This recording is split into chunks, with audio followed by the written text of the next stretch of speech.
مشی مشی یہاں آؤ۔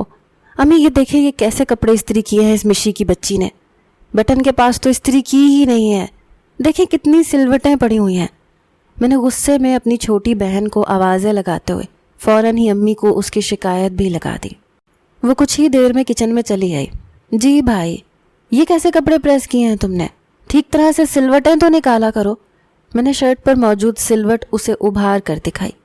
بھائی کوئی بھی انسان اتنا فارغ نہیں کہ خوردبین لگا کر آپ کی شرٹ پر اس ننھی منی سلوٹ کا جائزہ لے۔ آپ بے فکر رہیں۔ وہ طنز سے بولی تو میں نے حیرت سے اسے دیکھا۔ ایک تو بس زبان چلانی آتی ہے کینچی کی طرح، جتنی مرضی چاہے چلوا لو۔ امی اس کو کوئی طریقہ سلیقہ سکھائیں، نہیں تو اگلے گھر جا کر جوتے کھائے گی۔ میرے الفاظ سن کر مشی کا منہ کھلے کا کھلا رہ گیا، جبکہ امی نے بھی مجھے گھور کر دیکھا۔ بری بات ہے میر بخت، بہنوں کے بارے میں ایسی بات منہ سے نہیں نکالتے۔ امی نے مجھے تنبیہ کی تو میں شرمندہ ہو گیا اور چپ چاپ اپنے کپڑے اٹھا کر باہر نکل گیا۔ امی لگتا ہے وقت آ گیا ہے کہ بھائی کی شادی کر دی جائے، اب مجھ سے بھائی کے مزید نخرے نہیں اٹھائے جاتے۔ مجھے مشی کی آواز سنائی دی تو میں چونک کر رک گیا۔ ہاں میں بھی یہی سوچ رہی ہوں۔ اماں کی سوچ سن کر تو میرا دل باغ باغ ہو گیا۔ میں بھی تو یہی چاہتا تھا۔ ڈھونڈتی ہوں اس کے لیے کوئی سلیقہ شعار عقل مند سی لڑکی جو آ کر بس اس کو سنبھال لے۔ امی نے پرسوچ اور فکر مند انداز میں کہا تو میرے دل میں لڈو پھوٹنے لگے۔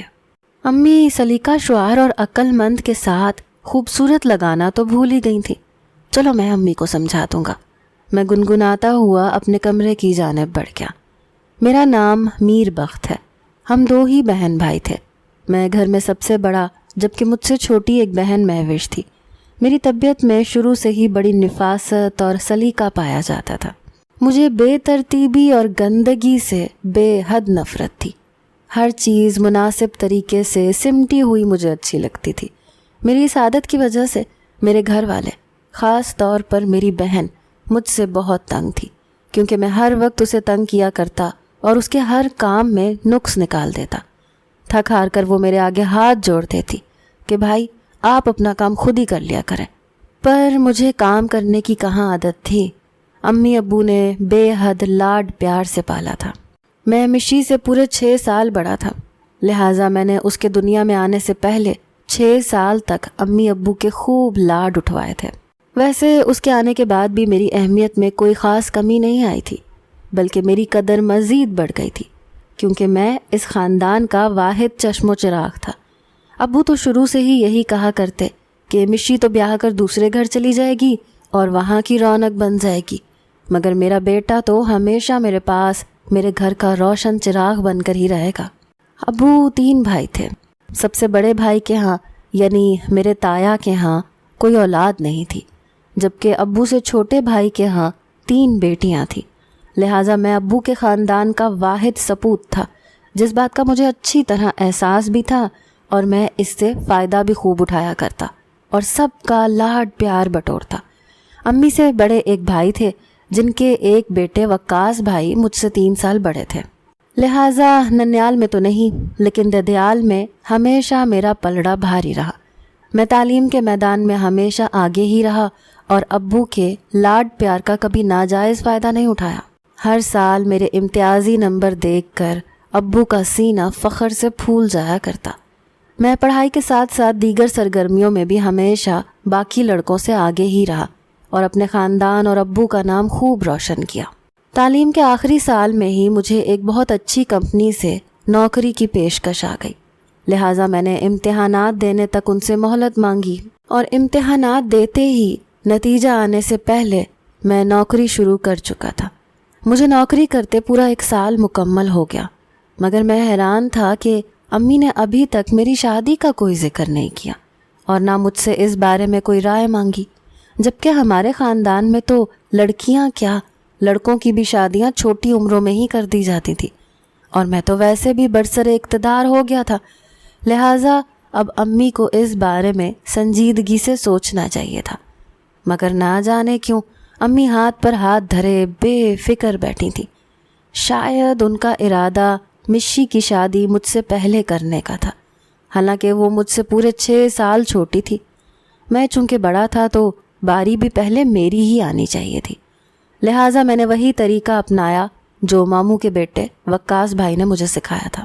یہ طریقہ میرے لیے کوئی زیادہ مشکل نہ تھا کیونکہ نقص تو میں پہلے ہی نکالا کرتا تھا، مگر آج کل میں نے ہر چیز اور ہر کام میں کچھ زیادہ ہی نقص نکالنے شروع کر دیے، اور بالآخر وقاص بھائی کا بتایا گیا طریقہ کار سچ ثابت ہوا، اور امی میری شادی کے بارے میں سوچنے پر مجبور ہو ہی گئی۔ رشتہ ڈھونڈنے کی شروعات ہو گئی۔ امی جانتی تھیں کہ میں آسانی سے تو کسی بھی لڑکی کو اپنی بیوی کے طور پر قبول نہیں کروں گا، لہٰذا ان کی اصلی پریشانی شروع ہو چکی تھی۔ رشتہ ڈھونڈنے کی شروعات خاندان سے ہوئی۔ امی نے سب سے پہلے چاچو کی تینوں بیٹیوں کے نام میرے آگے رکھ دیے، مگر میں نے فوراً صاف انکار کر دیا کیونکہ وہ تو میرے سامنے پل کر جوان ہوئی تھیں اور ان کے گن مجھے اچھی طرح معلوم تھے۔ چاچو کی بڑی بیٹی کا وزن کچھ زیادہ تھا، وہ تو میرے ساتھ کھڑی مجھ سے بڑی دکھائی دیتی، جبکہ دوسرے نمبر کی بیٹی پڑھائی میں بالکل نکمی تھی۔ انکار کی وجہ جان کر تو امی بھی سر پکڑ کر بیٹھ گئیں۔ ان کا کہنا تھا کہ شادی کے بعد پڑھائی لکھائی کام نہیں آتی بلکہ طریقہ سلیقہ کام آتا ہے، پر میرے پاس بھی ہر بات کا جواب موجود تھا۔ میں نے بھی دو بدو امی کو کہہ دیا کہ ہاں، اس کے پاس سلیقے طریقے کی بھی تو کمی ہی ہے۔ میری بات سن کر امی بھی چپ ہو گئیں، جبکہ چاچو کی تیسرے نمبر کی بیٹی، وہ تو مجھ سے عمر میں چھوٹی تھی، بلکہ وہ تو مشی سے بھی کئی سال چھوٹی تھی، لہٰذا اس کے بارے میں تو میں سوچ ہی نہیں سکتا تھا۔ خاندان میں موجود باقی کچھ لڑکیوں سے انکار کے بعد خاندان سے باہر موجود رشتوں کی تلاش جاری ہوئی۔ خاندان سے باہر کی لڑکیاں تو میری دیکھی بھالی نہ تھی، لہٰذا امی کو لڑکی منتخب کرنے میں زیادہ دشواری کا سامنا تھا، مگر میں نے امی کی یہ مشکل بھی آسان کر دی۔ میں جانتا تھا کہ مجھے کیسی لڑکی چاہیے۔ امی، مجھے الفت بھابی جیسی لڑکی چاہیے۔ میں نے امی کے سامنے اپنی خواہش کا اظہار کیا تو وہ پرسوچ نظروں سے مجھے دیکھنے لگی۔ الفت بھابی وقاص بھائی کی بیگم تھی، جو 2 سال پہلے ہی بیاہ کر ہمارے خاندان میں آئی تھی، مگر بہت جلد سب کو اپنا گرویدہ بنا لیا تھا۔ وہ ہمارے خاندان میں ایسے گھل مل گئیں جیسے صدیوں سے اسی خاندان کا حصہ ہوں۔ وہ خوبصورت ہونے کے ساتھ ساتھ نہایت سلیقہ شعار اور پھرتیلی تھی۔ سبھی لوگ ان کی عقل مندی اور سمجھداری کے متعارف تھے۔ الفت بھابی کا نام لے کر میں نے امی کے لیے فیصلہ کرنا نہایت آسان کر دیا تھا۔ انہوں نے رشتے کی تلاش شروع کی تو جلد ہی ان کی نظر ایک لڑکی پر ٹک گئی، اور لڑکی کوئی اور نہیں بلکہ الفت بھابی کی ہی چھوٹی بہن تھی۔ امی نے اس کو دیکھ تو رکھا تھا، میں نے بھی 1-2 بار اس کو وقاص بھائی کی شادی کی تقریب میں دیکھا تھا۔ دیکھنے میں تو الفت بھابی کی طرح ہی خوبصورت تھی، اور ظاہر ہے کہ ان کی بہن تھی تو سلیقہ شعاری اور عقل مندی میں بھی ہو بہو ان کی ہی کاپی ہوگی۔ امی نے الفت بھابی سے بھی سنگن لے لی تھی۔ وہ اپنی بہن کے رشتے کی تلاش میں تو تھی، مگر ابھی تک کہیں اس کی بات پکی نہیں ہوئی تھی۔ امی نے ابو اور خاندان کے دیگر بڑوں سے صلاح مشورہ کرنے کے بعد الفت بھابی کی بہن سے رشتے کی بات چلا دی۔ میں خاندان کا قابل فخر نوجوان ہونے کے ساتھ ساتھ خوبصورت اور برسر روزگار تھا، اور پھر سب سے بڑھ کر الفت بھابی کا دیکھا بھالا تھا، لہٰذا رشتہ جلد ہی منظور کر لیا گیا۔ امی نے فضول کی رسموں میں اپنا وقت ضائع کرنے کے بجائے سیدھا شادی کی تاریخ پکی کر دی۔ لڑکی والے ذرا ہچکچاہٹ کا شکار تھے کیونکہ انہیں تیاری کے لیے وقت درکار تھا، مگر امی نے تو سب کے سامنے کہہ دیا کہ بھائی ہمارے لڑکے کو ذرا جلدی ہے۔ میں ہکا پکا امی کو دیکھ کر رہ گیا۔ اور ویسے بھی آپ ان فضول رسموں سے گریز کیجیے، ہمیں جہیز کے نام پر ایک تنکا تک نہیں چاہیے۔ امی مزید گویا ہوئیں تو لڑکی والوں کو بھی ماننا ہی پڑا۔ مشی کو تو یقین ہی نہ تھا کہ یہ بیڑا اتنی جلدی پار ہو سکتا ہے، لہٰذا اس نے بھی سکون کا سانس لیا اور شادی کی تیاریوں میں مگن ہو گئی۔ مشی اس بات سے بھی خوش تھی کہ اب اس کی میرے کاموں سے جان چھوٹنے والی تھی۔ بالآخر میرے دلہا بننے کا دن بھی آن پہنچا، اور میں صحرا سجا کر اپنی ہونے والی بیوی کو لینے اس کے گھر پہنچ گیا۔ میری بیوی کا نام فاریہ تھا۔ مگر سب پیار سے اسے پنکی کہا کرتے۔ شادی کی رات میں نے اس کا گھونگھٹ اٹھایا تو میں اسے دیکھتا ہی رہ گیا۔ وہ بلا شبہ بہت ہی خوبصورت تھی۔ نفیس سے میک اپ اور جیولری نے اس کی خوبصورتی کو 4 چاند لگا دیے تھے۔ وہ خوبصورتی میں الفت بھابھی سے کئی گناہ بڑھ کر تھی۔ میں نے آج سے پہلے اتنی خوبصورت لڑکی کہیں نہیں دیکھی تھی۔ مجھے تو اپنی خوش قسمتی پر یقین نہ آتا کہ چاند کا یہ ٹکڑا میرے آنگن میں آ بسا تھا۔ میں اسے پا کر ہواؤں میں اڑ رہا تھا۔ میرا دل چاہتا تو اس کے قدموں کے آگے اپنی ہتھیلیاں رکھ دیتا اور اسے زمین پر قدم نہ رکھنے دیتا۔ شادی کے کچھ دن تو شرماہٹ اور گھبراہٹ میں ہی گزر گئے۔ خاندان بھر میں دعوتوں کا سلسلہ جاری تھا، لہٰذا وقت گزرنے کا پتہ ہی نہ چلا۔ اتنے وقت میں ہم دونوں بھی ایک دوسرے کے ساتھ کافی مانوس ہو گئے تھے۔ پنکی نے مجھ سے اپنی پہلی خواہش کا اظہار کیا تو میں دل محسوس کر رہ گیا۔ وہ ہنی مون پر شمالی علاقہ جات کی سیر کو جانا چاہتی تھی، جبکہ دفتر کے کاموں سے مجھے ابھی فرصت نہ تھی۔ ان دنوں کام عروج پر تھا اور مجھے شادی کے لیے بمشکل 1 ہفتے کی چھٹی ملی تھی، لہٰذا میں نے اسے کچھ عرصے کے بعد سیر پر لے جانے کا وعدہ کر لیا۔ میری بات سن کر اس کے منہ کے زاویے بگڑ گئے، مگر بہرحال وہ مان گئی۔ عملی زندگی کا آغاز ہوا تو میرے 14 طبق روشن ہو گئے۔ میں نے جلد ہی بھانپ لیا کہ پنکی کام میں ذرا سست تھی، یا شاید اسے کام کرنے کا شوق ہی نہ تھا۔ میں شادی کے بعد دفتر جانے کے لیے پہلے دن ہی لیٹ ہو گیا تھا۔ وہ شاید میرے کپڑے استری کرنا بھول گئی تھی، حالانکہ میں رات اسے تاکید کر کے بھی سویا تھا۔ میں نے اسے 2-3 آوازیں دیں تو وہ ٹس سے مس نہ ہوئی۔ وہ اس قدر گہری نیند میں تھی کہ میں اسے سوئے دیکھ کر پریشان ہو گیا کہ کہیں یہ بے ہوش تو نہیں ہو گئی۔ میں نے اسے کندھے سے پکڑ کر جھنجھوڑا تو اس نے اپنی نیند میں ڈوبی آنکھیں بمشکل کھولیں۔ کیا ہوا؟ وہ ایک دم گھبرا کر اٹھ بیٹھی۔ میرے دفتر جانے کا وقت ہو گیا ہے، میرے کپڑے نکال دو۔ میں اسے نرمی سے کہہ کر جلدی سے باتھ روم میں گھس گیا۔ میں واپس آیا تو وہ مزے سے بستر پر لیٹی خواب خرگوش کے مزے لے رہی تھی۔ میں نے کمرے میں ادھر ادھر نگاہ دوڑائی کہ شاید یہاں میرے کپڑے موجود ہوں، مگر کپڑے کہیں نہ تھے۔ پنکی، میں نے دوبارہ اس کا کندھا ہلایا۔ میرے کپڑے کہاں ہیں؟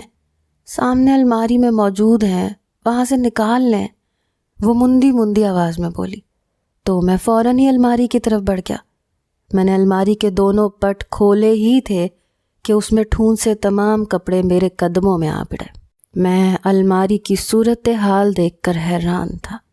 کپڑوں کے علاوہ اس میں اتنا سامان ٹھونسا گیا تھا کہ کپڑے تو کہیں پیچھے ہی دب گئے، جبکہ استری شدہ لٹکے ہوئے کپڑے بھی ہینگر سمیت نیچے الماری میں گرے پڑے تھے۔ میں نے حیران ہو کر ایک نظر اپنے قدموں میں گٹھڑی بنے کپڑوں پر ڈالی اور دوسری نظر بستر پر سوئی ہوئی پنکی پر، مگر میرے پاس زیادہ وقت نہ تھا۔ میری نظر اپنے واحد لٹکے ہوئے ولیمے کے سوٹ پر پڑی، جو کہ اس دن میں نے اتار کر خود ہی الماری کے دروازے پر لٹکا دیا تھا۔ میں نے جلدی سے وہی سوٹ نکال کر پہن لیا اور کمرے سے نکل گیا۔ سیڑھیاں اترتے ہی میری نظر مشی پر پڑی، جو سیڑھیوں کے پاس ہی کھڑی میرا انتظار کر رہی تھی۔ خیر ہے بھائی، آج ولیمے کا سوٹ پہن کر جا رہے ہیں؟ وہ حیرت سے بولی تو میں کھسیانہ ہو گیا۔ ہاں، وہ آج شادی کے بعد پہلا دن ہے نا، تو دوستوں نے پارٹی کا انتظام کر رکھا ہے۔ میں اس سے کنی کتراتا دروازے کی جانب بڑھا تو مجھے پیچھے سے اس کی آواز سنائی دی، ناشتہ تو کر لیں بھائی، کیا ناشتے کا بھی انتظام دفتر میں ہی ہے؟ میں سنی انسنی کرتا ہوا باہر نکل گیا۔ گزرتے وقت کے ساتھ ساتھ مجھ سمیت گھر میں موجود باقی افراد کو بھی یہ احساس اچھی طرح ہو گیا تھا کہ پنکی اپنی بہن الفت سے یکسر مختلف تھی۔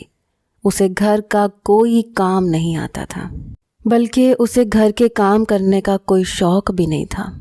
میں اسے کئی مرتبہ سمجھا چکا تھا کہ اسے صرف میرے کپڑے اور چیزوں کا دھیان رکھنا ہے، کیونکہ بے ترتیبی مجھے بالکل پسند نہیں، مگر وہ سمجھنے کو تیار نہ تھی۔ وہ تو بستر کی چادر تک ٹھیک نہ کیا کرتی۔ مجھے بستر کی سکڑی ہوئی چادر سے الجھن ہوتی تو میں اٹھ کر خود ہی ٹھیک کر دیا کرتا، جبکہ وہ حیران ہوتے ہوئے کہتی کہ اس سے کیا فرق پڑتا ہے، ہم بستر پر بیٹھیں گے تو چادر دوبارہ سکڑ جائے گی۔ میں اس کی سوچ پر حیران تھا۔ وہ ہمیشہ فیشن، کپڑوں، اسٹائل، ڈیزائننگ، میک اپ اور فلموں ڈراموں کی ہی باتیں کیا کرتی۔ میری بیوی پنکی کا کہنا تھا کہ آپ اتنا اچھا کماتے ہیں تو ایک ملازمہ رکھ لیں، آپ کے ساتھ ساتھ مجھے بھی آسانی ہو جائے گی، جبکہ میں اس کی بات سن کر حیران ہوتا۔ اسے ابھی کس بات کی مشکل تھی؟ اس کی زندگی تو آسان ہی آسان تھی، جبکہ مشکل تو میں اٹھا رہا تھا۔ اس نے شادی سے پہلے بھی کبھی گھر کا کوئی کام نہیں کیا تھا، کیونکہ اس کو گھر کے کاموں میں دلچسپی ہی نہ تھی۔ میں جیسے تیسے کر کے اپنے کپڑے خود ہی استری کر کے پہن لیا کرتا، جبکہ کالر کے نزدیک کی سلوٹیں بمشکل کوشش کے باوجود مجھ سے نہ نکلتی۔ امی تو ہونک بنی میری بیوی کے کارنامے دیکھتی، جبکہ مشی کی دبی دبی ہنسی مجھ سے چھپی نہ رہتی، مگر میں اسے آنکھیں دکھانے کی پوزیشن میں ہی کب رہا تھا۔ سنیں، ایک دن میں دفتر کے لیے نکل ہی رہا تھا کہ مجھے اپنے پیچھے پنکی کی نرم اور دھیمی آواز سنائی دی۔ میں حیران تھا کہ آج یہ کایا کیسے پلٹ گئی، پنکی اتنے سویرے کیسے جاگ گئی۔ میں نے ٹائی لگاتے ہوئے پلٹ کر اس کی جانب نگاہ کی۔ وہ بستر پر بیٹھی تھی، جبکہ اس کے بکھرے بال اس کے شانوں پر پڑے تھے۔ کیا آتے ہوئے آپ میرے لیے چپس، نمکو اور چاکلیٹ لے آئیں گے؟ بڑے دن ہو گئے میں نے نہیں کھائی۔ وہ منت بھرے انداز میں نہایت ہی حسرت سے بولی تو میں اس کے شوق سن کر حیران رہ گیا۔ میں اس بات میں سر ہلاتا کمرے سے باہر نکل گیا۔ ناشتے کی میز پر سبھی موجود ناشتے میں مگن تھے۔ امی آخر کب تک میری بیوی کے طور طریقے برداشت کرتی؟ ان کی شکایتوں کا انبار شروع ہو چکا تھا۔ اپنی بیوی سے کہو باورچی خانے میں میرے ساتھ ہاتھ بٹا دیا کرے، میں اکیلے کام کر کر کے تھک جاتی ہوں، اب میری اتنی صحت نہیں رہی۔ امی نے شکوہ کیا تو میں چپ چاپ انہیں دیکھنے لگا۔ میں تو یہ کہنے کے قابل بھی نہ رہا تھا کہ مشی کو اپنے ساتھ کام میں لگا لیا کریں۔ مشی کے امتحانات کی وجہ سے میں نے اسے خود ہی باورچی خانے سے دور رکھا ہوا ہے۔ شاید وہ میری نظروں سے میرے دل کی بات سمجھ گئی تھی۔ ان کی بات سن کر میں ناشتہ ادھورا چھوڑ کر کان کھجاتا گھر سے باہر نکل گیا۔ دفتر سے آتے ہوئے میں پنکی کی فرمائش کے مطابق اس کی چیزیں لے آیا تھا۔ میں نے آج پنکی سے کھل کر بات کرنے کا فیصلہ کر لیا۔ میں کمرے میں داخل ہوا تو وہ صوفے پر پاؤں پسار کر بیٹھی ٹی وی دیکھنے میں مگن تھی۔ میرے سلام کے جواب میں وہ اٹھ کر بے تابی سے میری جانب بڑھی۔ میں اس کی بے تابی دیکھ کر مسکرا اٹھا، مگر وہ میرے ہاتھ سے اپنی چیزوں کا پیکٹ جھپٹ کر دوبارہ صوفے پر جا بیٹھی۔ آ جائیں، بڑا مزیدار سین آنے والا ہے۔ اس نے ٹی وی پر نظریں جمائے ہوئے اپنے ساتھ والے صوفے پر مجھے بیٹھنے کا اشارہ کیا۔ میں بھی اس کے ڈرامے کے ختم ہونے کے انتظار میں اس کے ساتھ ہی صوفے پر ٹک گیا۔ اس نے چپس کا پیکٹ کھولا، اس نے ہاتھ میں چپس ڈال کر چپس کھانے لگی اور پیکٹ میری جانب بھی بڑھا دیا۔ ایسے نہیں، پلیٹ میں نکال کر کھاؤ، اس طرح نیچے گریں گے۔ میں نے اپنی نفیس طبیعت کے باعث اسے سمجھایا تو وہ اپنی انگلیاں میرے پتلون سے رگڑتے ہوئے بولی، پیکٹ میں ہی کھا لیتے ہیں، ایسے ہی ایک پلیٹ گندی ہوگی پھر دھونی پڑے گی۔ میں اس کی بات سن کر بے ہوش ہونے کے قریب تھا، مگر میں نے اپنے سر کو جھٹکا اور اپنے حواس بحال کیے۔ میری پیاری پنکی، اس کا ڈرامہ ختم ہوتے ہی میں نے نہایت پیار سے اور منت بھرے انداز میں اسے مخاطب کیا۔ ڈرامہ تو ختم ہو گیا، اب باورچی خانے میں جا کر شام کے کھانے کی تیاری میں امی کی کچھ مدد کروا دو۔ میرے مطالبہ پر وہ حیرت سے آنکھیں پٹ پٹاتی مجھے دیکھنے لگی۔ مجھے تو کام کرنا نہیں آتا، وہ معصومیت سے بولی۔ تو وہ امی تمہیں خود سکھا دیں گی، تم بس ان سے جا کر پوچھ لو کہ کوئی کام ہے تو بتا دیں۔ مگر آپ تو ابھی آئے ہیں، اب ہمیں ایک ساتھ کچھ وقت گزارنا چاہیے نہ کہ میں باورچی خانے میں جا گھسوں۔ میں کب سے آپ کا انتظار کر رہی تھی۔ اس نے میرے بازو میں بازو ڈال کر میرے کندھے پر اپنا سر ٹکا دیا۔ میں اس کی اس ادا پر فدا ہی ہو کر رہ گیا۔ مگر یہ وقت جذباتی ہونے کا نہ تھا۔ میں نے کسی نہ کسی طرح زبردستی کر کے اسے باورچی خانے میں بھیج دیا اور سکھ کا سانس لیا۔ ویسے مجھے کچھ اندازہ ہو رہا تھا کہ پنکی اتنی معصوم نہیں تھی جتنی وہ بنتی تھی۔ میں مزے سے ٹانگ پر ٹانگ رکھے ٹی وی پر اپنا من پسند میچ لگا کر بیٹھا ہی تھا کہ وہ پھر سے پلٹ آئی۔ وہ امی کہہ رہی ہیں کہ بس اپنے میاں کے ہی کام کر لیا کرو، وہ ہی بہت ہے۔ وہ صوفے پر بیٹھتی ہوئی بولی تو میں نے اسے فوراً نیا حکم صادر کر دیا۔ اچھا رکو، میں نے اسے صوفے پر بیٹھنے سے روکا۔ جاؤ میرے لیے چائے اور سموسے بنا کر لے آؤ۔ میری نئی فرمائش سن کر وہ دنگ رہ گئی اور چاروں ناچار واپس باورچی خانے کی جانب چل دی۔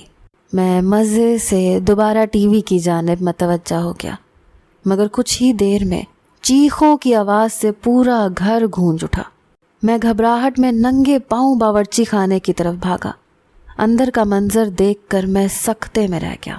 چولہوں میں آگ بھڑکی ہوئی تھی، جبکہ چولہوں کے پیچھے گیس کی پائپ لائن میں بھی آگ لگ چکی تھی، جس کی وجہ سے بے تحاشا آگ اوپر تک اٹھ رہی تھی۔ امی باورچی خانے کی دوسری دیوار کے ساتھ چپکی ہوئی تھی، جبکہ پنکی سلیب پر چڑھی گھٹنوں کے بل بیٹھی، سر پر دوپٹے کا پلو ڈالے، دونوں ہاتھ اٹھائے، ہل ہل کر زور و شور سے نہ جانے کیا دعا مانگنے میں مشغول تھی۔ میں نے جلدی سے باورچی خانے کے باہر لگا ہوا گیس کا مین والو بند کر دیا۔ آگ چند سیکنڈز میں ہی بجھ گئی۔ آگ بجھتے دیکھ کر امی کے حواس بحال ہوئے اور پنکی نے اپنی آنکھیں کھولیں اور سلیب سے نیچے اتر کر کھڑی ہو گئی۔ یہ سب کیسے ہوا اور تم کیا دعا مانگ رہی تھی؟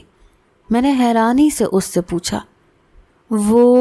میں نے چولہے کی آنچ بہت تیز کر دی تھی تاکہ گھی جلدی سے گرم ہو جائے، اس لیے آگ پائپ لائن تک پہنچ گئی اور گیس لیک ہونے کی وجہ سے آگ بھڑک گئی، اور میں تو یہ دعا کر رہی تھی کہ آگ جلدی سے بجھ جائے۔ دیکھو میری دعا کیسے منٹوں میں قبول ہوئی۔ اس نے میرے آگے یوں چٹکی بجائی تو میں نے اپنا سر تھام لیا۔ مجھے پنکی کی معصومیت پر اب کوئی شک نہیں رہا تھا۔ وہ واقعی بہت معصوم تھی، مگر اس کی خوبصورتی پر اس کی معصومیت بے انتہا جچتی تھی۔ مشی کا ایک اچھے گھرانے سے رشتہ آیا تھا۔ وہ لوگ مشی کو پسند کر گئے تو ہم لڑکا دیکھنے ان کے گھر ہو آئے۔ لڑکا پڑھا لکھا اور قابل اور سمجھدار تھا۔ ابو نے مشی کی بات پکی کر دی۔ میں اور ابو دونوں ہی شادی کی تیاری میں مگن ہو گئے۔ چونکہ باہر کا تمام کام میری ذمہ داری تھا، لہٰذا میں ابو کے مشورے سے باہر کے کاموں میں لگا ہوا تھا، جبکہ پنکی اور امی گھر کے کام سنبھالنے کی کوششوں میں تھی۔ مشی کی شادی کے دن قریب آ گئے، جبکہ میرا دل بیٹھا جا رہا تھا۔ اس کی رخصتی کا سوچ کر ہی میرا دل غمگین ہو جاتا۔ اس کی بھی پلکیں بات بات پر بھیگ جاتی۔ ابو کی طبیعت بھی کچھ دنوں سے خراب رہنے لگی تھی۔ امی کے کہنے کے باوجود وہ ڈاکٹر کے پاس نہ گئے اور طبیعت کی خرابی کو معمولی خرابی ہی سمجھتے رہے۔ مگر ایک دن اچانک سیڑھیوں سے اترتے ہوئے ابو کو دل کا دورہ پڑا اور وہ منہ کے بل سیڑھیوں پر گر گئے، لڑکتے ہوئے زمین پر آ پڑے۔ شکر تھا کہ میں اس وقت گھر میں ہی موجود تھا۔ امی اور پنکی کی چیخوں کی آواز سے میں دوڑا چلا گیا۔ ابو کو زمین سے ایسی حالت میں پڑے دیکھ کر میرا دل پھٹ کر رہ گیا۔ میں جلدی سے ابو کو لے کر ہسپتال کی طرف بھاگا۔ ابو کو فوراً داخل کروا لیا گیا اور علاج شروع کر دیا گیا۔ ڈاکٹرز نے بتایا کہ ابو دل کا دورہ پڑنے کی وجہ سے گرے تھے۔ ہم سب ابو کی بیماری کی وجہ سے بہت پریشان تھے۔ شادی کی تیاریاں تقریباً رک چکی تھیں۔ امی دن ہسپتال میں ابو کے پاس ٹھہرتی، جبکہ رات میں رک جایا کرتا۔ مشی اور پنکی دونوں ہی گھر سنبھالے ہوئے تھی۔ ابو کے لیے پرہیزی کھانا بن کر جایا کرتا۔ ابو کی طبیعت سنبھلنے میں 1 ہفتہ لگ گیا۔ 1 ہفتے بعد انہیں ہسپتال سے تو ڈسچارج کر دیا گیا، مگر ابھی انہیں مکمل آرام کی ضرورت تھی۔ ابو کا کہنا تھا کہ مشی کی شادی اس کی مقرر تاریخ پر ہی ہوگی، لہٰذا تیاریاں شروع کرو۔ میں پھر سے شادی کی تیاریوں میں لگ گیا۔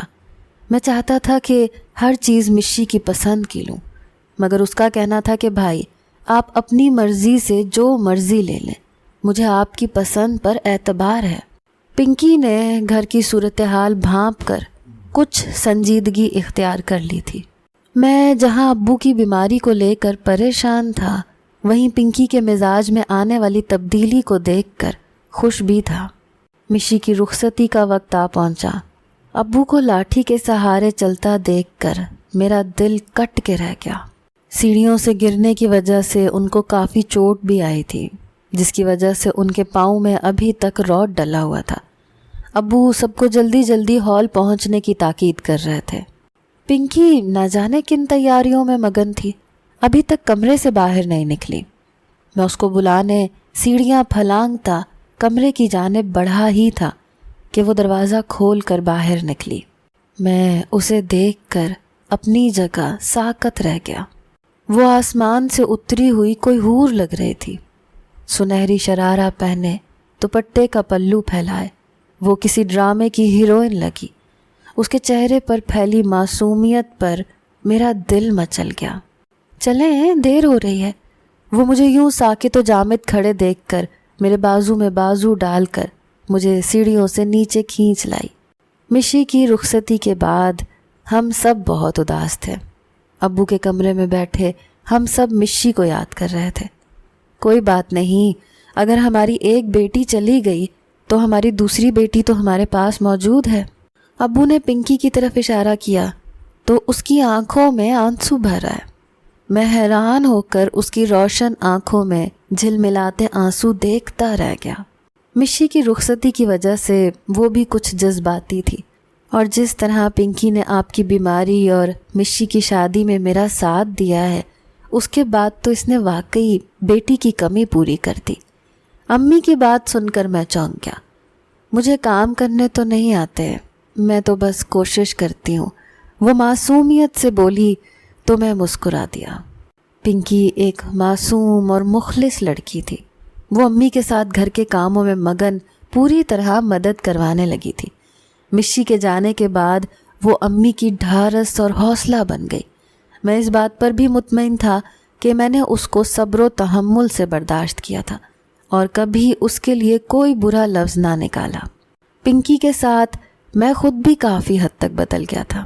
اب میں سلوٹ زدہ کپڑے بھی پہن لیا کرتا اور اپنے اور مشی کے کپڑے بھی دھو کر پھیلا دیا کرتا۔ کمرے کی صفائی تو میں کھڑے کھڑے ہی کر دیا کرتا تھا۔ مجھے کاموں میں لگا دیکھ کر پنکی مسکرا دیتی۔ پہلے تو اس کی ہنسی پر میرا دل چاہتا تھا کہ اسے ہاتھ سے پکڑ کر گھر سے باہر نکال دوں، مگر پھر مجھے خیال آتا کہ وہ میری بیوی ہے، کوئی گھر کی ملازمہ نہیں ہے۔ ذمہ داری جب انسان کے سر پر پڑتی ہے تو تمام کام سیکھ ہی لیتا ہے، جس طرح میں نے سیکھے تھے۔ بچوں کے بعد تو میں بالکل ہی بدل گیا تھا۔ جہاں مجھ میں بچوں کو سنبھالنے کی عادت آئی، وہیں پنکی میں احساس ذمہ داری مزید بڑھ گیا۔ مشی آتی تو مجھے بچوں کے ڈائپر تک تبدیل کرتے دیکھ کر حیران رہ جاتی۔ ہاں تو کہاں لکھا ہے کہ تمام کام عورتوں کے کرنے کے لیے ہیں؟ مرد بھی شانہ بشانہ کام کروا سکتے ہیں۔ میں مشی سے بحث کرتا تو وہ ہنس پڑتی اور اپنے شوہر نامدار کو میری طرف اشارہ کرتے ہوئے مجھ سے سبق سیکھنے کا کہتی۔ میاں بیوی گاڑی کے دو پہیے ہیں، ایک دوسرے کی کمزوری کے معاملات کو سنبھالنے سے ہی گاڑی اپنے راستے پر آسانی سے رواں دواں رہتی ہے۔